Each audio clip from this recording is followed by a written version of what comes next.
APC presidential aspirant Ahmed Bola Tinubu promised to transform the economic fortunes of Cross River State if elected president. Economic and Financial Crimes Commission grants Accountant General of the Federation Ahmed Idris administrative bail. Plus, Academic Staff Union of Polytechnics suspends strike action, calls members to resume work. Details shortly. Good evening and welcome to Nta Calabar News at 7. I am Ode Alenyo, and now the news in details. A presidential aspirant on the platform of the All Progressive Congress APC, Bola Tinubu, says he will rehabilitate internally displaced persons of Bakassi and expand the Calabar seaport for berthing of bigger vessels in order to transform the economic fortunes of Cross River State. The aspirant made the promise while seeking the support of APC delegates in Cross River State ahead of the party's presidential primary. Justina Etum reports that the meeting was held in Calabar. Presidential aspirants have continued to make last-minute efforts to secure victory at the forthcoming All Progressives Congress presidential primary. This meeting of the former governor of Lagos State, Senator Bola Tinubu, with delegates and stakeholders of the APC in Cross River State is not far from it. We will create commodity market, but the way we will do it will be different. It's not giving you dates on unfulfilled promise. We create small-scale business lending that will give you capital. In company of the presidential hopeful is the governor of Kano State, Abdullahi Ganduje, who says Tinubu's achievements in Lagos State speak volumes of his ability to restore Nigeria to a progressive and prosperous nation. In unity, in diversity. We believe in zoning. Even though zoning is not in the Constitution of the Federal Republic of Nigeria, but zoning is a gentleman's agreement and a strategy to win election. Nigeria is at the darkest moment in terms of insecurity, in terms of unemployment, and the deficit in our infrastructure. We need a man that can bring light. Senator Bola Tinubu is also the national leader of the All Progressives Congress. In Calabar, Justina Etam, NTA News. President Muhammadu Buhari expresses happiness with the appointment of Bishop Peter Opaleke of Ekwolobia Catholic Diocese of Anambra State as a cardinal in the Catholic Church by Pope Francis. Bishop Opaleke becomes the fourth cardinal from Nigeria behind Francis Arinze, Anthony Okege, and John Onoikan. Bishop Opaleke is among the 21 new cardinals announced by Pope Francis recently. President Buhari commended the Pope for finding a capable Nigerian in the person of Bishop Opaleke to be one of the two nominees from the African continent and congratulated the Nigerian Christian community on this choice, describing the cardinal designate as ably qualified and that having him in that position will benefit the country.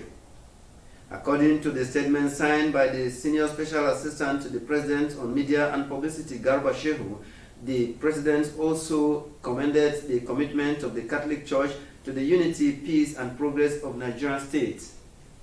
He also highlighted the efforts of the Church in combating the COVID-19 pandemic as well as its support and commitment in favor of the poor and most vulnerable members of the society. The Nigerian Army says the allegation that troops were complicit in the recent kidnap incident of the Methodist prelate in Abia State is false. A statement by the Army spokesperson, Brigadier General Onyema Nwachukwu, says while the Nigerian Army expresses concern and sympathy for the victim of the heinous crime and shares in his pains, the insinuation that troops are complicit in the kidnap incident is not premised in any findings.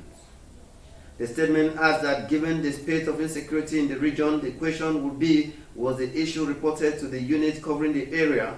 Did the Methodist Church take the army into confidence while negotiating the ransom with the kidnappers? Further states that no formal complaint has been received by the unit More worrisome is the fact that it was alleged that the ransom was paid in less than 24 hours and that if that ransom was paid to Army, says there are questions begging for answers.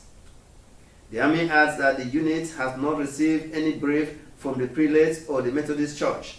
It is therefore important to state that troops are deployed at Forward Operation Base Okigwe and in front of the Abia State University Uturu, and no information was made available to them or to 14 brigades or any other formation except the information making the rounds in the social media.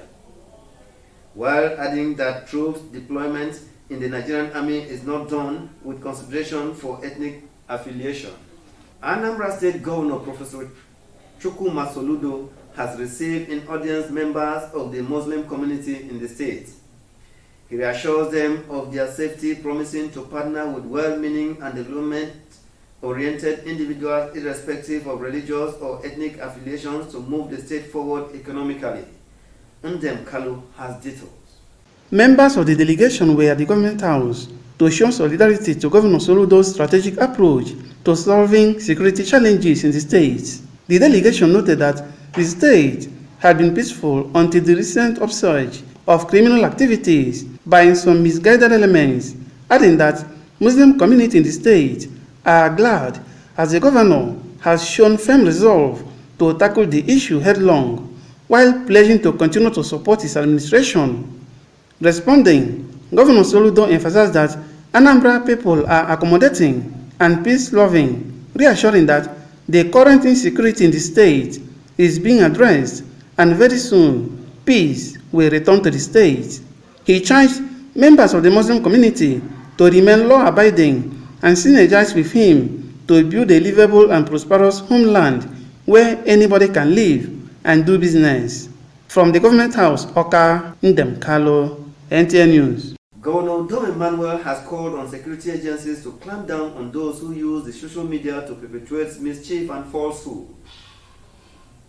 The governor said this while reacting to uncomplimentary remarks credited to him on social media. Susan Asuko has details. The call on security agencies to up their ante in the area of intelligence gathering has become imperative to tackle those who use the social media to foment trouble and heat up the polity. A case in point is the uncomplimentary remarks credited to Governor Dom Emmanuel. According to the originator of the social media post, the governor is alleged to have said, and I quote, "Nobody betrayed anyone.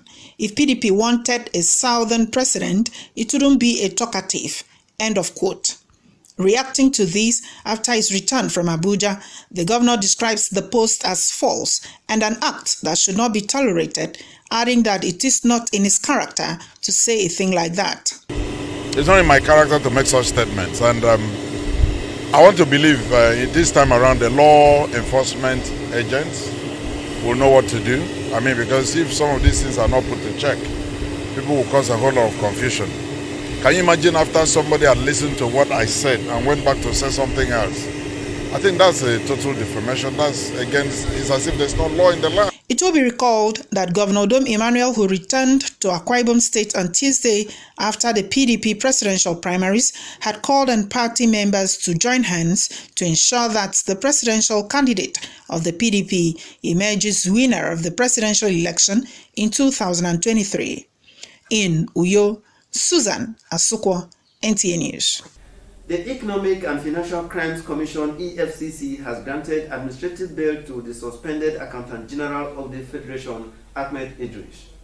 Ahmed Idris was arrested by the Commission in connection with diversion of funds and money laundering activities to the tune of 80 billion naira. The head of media and publicity of the Commission, Wilson Nwajerin, confirmed to NTA News in a telephone conversation that the suspended Accountant General was bailed following his full cooperation during investigation.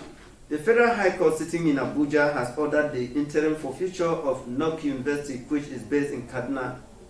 A statement by the head of media and publicity of the Economic and Financial Crimes Commission, Wilson Nwajerim, says the university, which is built by a former Director of Finance and Accounts in the Federal Ministry of Health, Anthony Hazan, is suspected to have been built from unlawful proceeds traced to him. Other properties traced to Hassan, which are also forfeited in the interim, are Gasment Water Factory, Gasment Event Center, and Gasment International Hotel, all in Kaduna. Justice Zainab Abubakar gave the interim forfeiture order while ruling on a motion expurgated brought by the Economic and Financial Crimes Commission Counsel, Ekele Nhenacho. In the ruling, Justice Zainab Abubakar directed that the interim forfeiture order be published in the national dailies, alerting anyone with interest in the properties to show cause within 14 days why it should not be forfeited to the federal government of Nigeria. The case has been adjourned to October for hearing. You are watching news reaching you live from the studio of Nta Calabar. You can watch this newscast on our YouTube channel at youtube.com/Nta Calabar. We'll go in a short break. We'll be back shortly.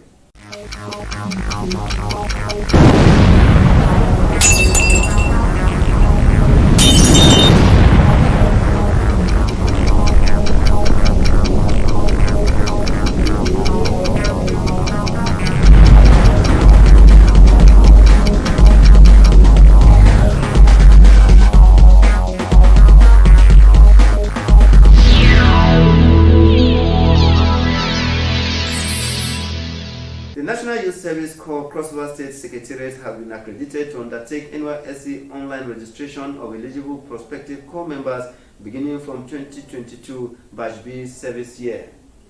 In a statement by the Press and Public Relations Officer Enuma Peter, the online registration exercise is slated to begin Friday, 3rd June 2022 at the conference hall of the NYSC Secretariat Murtala Mohammed Highway, Calabar, from 9 a.m. to 5 p.m. daily, including weekends. The statement further advised all eligible prospective corps members to avail themselves of this opportunity, while they were required to present themselves in person with a valid email address, phone number, and other relevant documents as required in the NYSC portal. Following the suspension of strike action by the Academic Staff Union of Polytechnic, ASU, academic activities have resumed in earnest. Correspondent Riena Obasi reports that the students are hopeful that all pending issues by the union will be resolved. This is one of the classrooms where students receive lectures and they are seated waiting to commence lecture.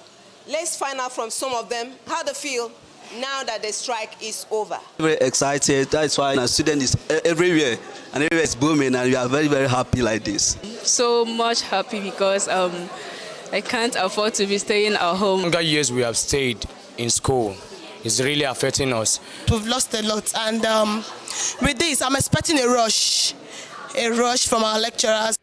From the outlook of the school environment, it can be observed that the directive on resumption of academic activities, effective Monday, May 30, 2022, has been complied with at the Federal Polytechnic, Nekede, Imo State. While some students are already in class receiving lectures, it appears some students are yet to return as the school population is still scanty. A lecturer in the institution, Dr. Linda Ikechukwu, who was cited in class, says they are ready to attend to students. This is something we've been praying for, that the strike does not go beyond 2 weeks. And now that the strike has been suspended, we expected that they will come in full capacity to take off. Comrade Emmanuel Nosike is the chairman, Academic Staff Union of Polytechnics, Federal Polytechnic, Nekede. There are still other demands that are remaining that we are still fighting for. So we are still going to meet in this June. With this resumption, the students are hopeful that all pending issues will be resolved to avoid a relapse. In Owerri, Rina Obase, NTA News. The Federal Inland Revenue Service says it will commence the process of enforcement and recovery of unremitted tax deductions owed by some state and local governments in Nigeria. Executive Chairman Mohammed Name on the federal government's official Twitter account stated that the service will also publicly name and shame the defaulting state and local governments. Name said the tax authority discovered that most states and local governments have failed to remit to the service withholding tax and value-added tax VAT deductions from payments made to contractors and service providers by them as required by law. The Federal Airport Authority of Nigeria Fund says the planned rehabilitation of runways 18R/18R36L, the international wing of Murtala Mohammed International Airport, Lagos, slated for this weekend from 4th to 5th June 2022 between 6 a.m. to 1 p.m. is not going to hinder flight operations. A statement by Acting Corporate Affairs General Manager Faithful Hope Ibaze says, contrary to reports in the social media that the rehabilitation work will lead to diversion of international flights to Ghana and Cotonou during the period, runway 18L and 36R will be in use for all inbound and outbound flight operations as scheduled, while maintenance will be ongoing on runway 18R and 36R. FAN also reiterated that inbound and outbound flights at the Murtala Mohammed International Airport will be operating unhindered. The Uduakaha Jacob Esuene Stadium, otherwise known as UJ Esuene Stadium, established in 1977, is a multi-purpose stadium which has been reckoned with in the country for Grade A tournaments in Nigeria. For some time now, activities at the stadium have been in low key. Correspondent on this special report sought to know why. Before now, the popular UJ Esuene Stadium, which served as home sports stadium for Calabar Rovers Football Club, was also at a time used as home of Super Eagles of Nigeria, as the national team never lost any match on the pitch. The 16,000 capacity UJ Esuene Stadium, which was previously home stadium for Dolphins Football Club of Port Harcourt, also hosted the FIFA Under-17 World Youth Championship in 1999. But what is the state of the stadium now? For any international match to be played, there are certain criteria the stadium should meet. And so when we got those criteria in a bid for the governor to reenact, to rebuild, to resurrect that control we had on sports, where matches were being played in Calabar frequently, we started with the renovation of the stadium. Our state is struggling with a lot of challenges. And then you have a governor who has a heart, a good heart, to want to ensure that sports, no matter how bad it is, sports is being developed, at a pace he can or he could. The chairman declared the financial challenges slowing down the progress of renovation work in the stadium. The stadium manager, Andona Michael, also speak on the state of sporting equipment and other activities at the stadium. 2021, that's when they play Premiership League here. But other football activities like the Nationwide League has been going on here. It's just because they just have a break, which they will resume on the 8th of this month. Management of the UJ Esuene Stadium are, however, hopeful that before the end of the present administration, the stadium will regain its sporting glory. In Calabar, Ode Alenyo, NTA News. And finally, a quick look at some of the stories that make the headlines. A frontline presidential aspirant on the platform of All Progressive Congress APC, Ahmed Bola Tinubu, has promised to boost the economic fortunes of Cross River State if elected president of the country in 2023. The Economic and Financial Crimes Commission has granted administrative bail to the suspended Accountant General of the Federation, Ahmed Idris, who was suspended in connection with 80 billion naira money laundering. It was also in the news that the Academic Staff Union of Polytechnics has suspended its strike action and called on members to resume work soon for academic activities to commence. That's it on our news tonight. From me is good night.